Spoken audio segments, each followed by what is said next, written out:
欢迎打开 Whisky 日记。你好，我是环佩叮当。我们在购买 Whisky 的时候，会看到一些酒款被标注为 WHISKEY， 而另外一些呢，则标注为是 WHISKY。Whisky 的单词的结尾呢，有些是 EY 结尾，有些是 Y 结尾。相信大多数的人也知道， Whisky 确实有这两种不同的拼写方式。不管是 EY 结尾还是 Y 结尾，都是指的有谷物，比如说像玉米啊、大麦、黑麦、小麦这些，通过发酵、蒸馏，并且通过橡木桶熟化酿制而成的烈酒。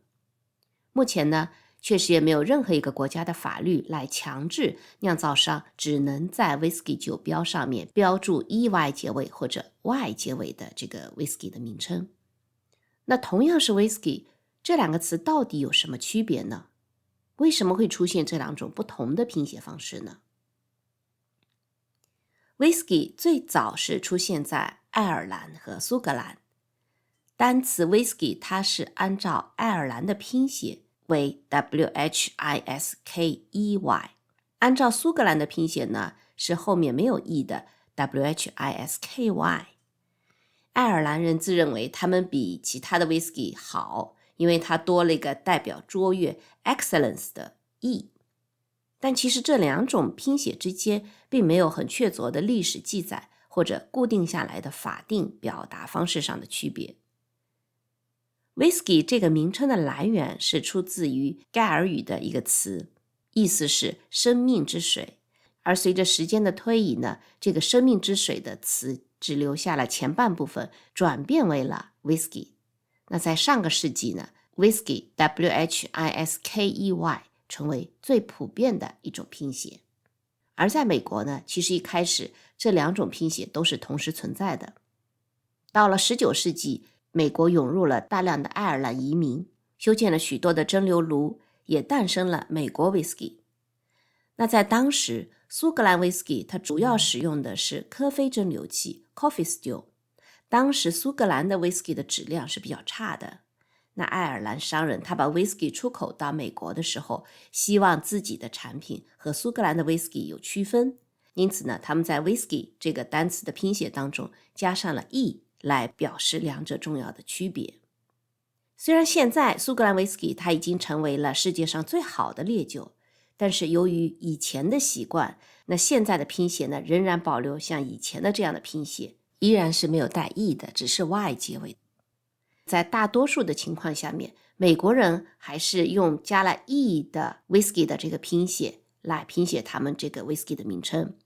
这是因为在一定程度上，美国 Whisky 它是受爱尔兰文化的影响是比较深的，使得 EY 的这个拼写地位更加稳固。那我们再来看一下日本。日本的 Whisky 用的只是用 Y 结尾，也就是 WHISKY。 它这个写法呢，和日本的第一位蒸馏师竹贺正孝它有很大的关系。竹贺正孝他年轻的时候曾经在苏格兰的赫佐本酒厂当学徒，学成归来以后，竹贺正孝1923年在三得利旗下的 Whisky 酒厂山崎酿制出了第一款日本 Whisky。 受苏格兰酿酒文化的影响，日本 Whisky 与苏格兰 Whisky 的风格是很相近的，并且呢，日本常常从苏格兰获取酿酒的灵感，所以一直到现在，日本酿制 Whisky 的大麦、泥煤这些原材料还是从苏格兰进口。因此，日本与苏格兰酿酒文化的紧密联系，使得日本更加倾向于使用不含 E 的，只是用 Y 结尾来标注 Whisky 的酒款的名称。其实关于这两个词的拼写，随着时间的发展，逐渐已经有了一些约定俗成的用法。根据葡萄酒与烈酒基金会 WSET 的描述，来自爱尔兰和美国的 Whisky 通常被标注为后面是用 EY 结尾的 Whisky， 而来自于苏格兰、日本、加拿大、澳大利亚的这些 Whisky 呢，它的标识就没有 E， 只是以 Y 结尾。另外也告诉大家一个比较简单的记忆方法，就是如果这个国家的英文名称里面有 E 的，比如说像爱尔兰 Ireland、美国 United States，它都是有 E 的。国家名称里面如果含有字母 E， 那它的 whisky 是用 EY 结尾的，而国家名称里面没有 E 的就用 Y 结尾。当然这个只是简单的区分，凡事都是有例外的。比如说像我们熟知的美国 whisky 美格 Maker's Mark， 它为了彰显他们家的 whisky 具有苏格兰的血统，所以呢他用的 whisky 的这个酒款也是没有 E 的，就用 WHISKY 这个字眼。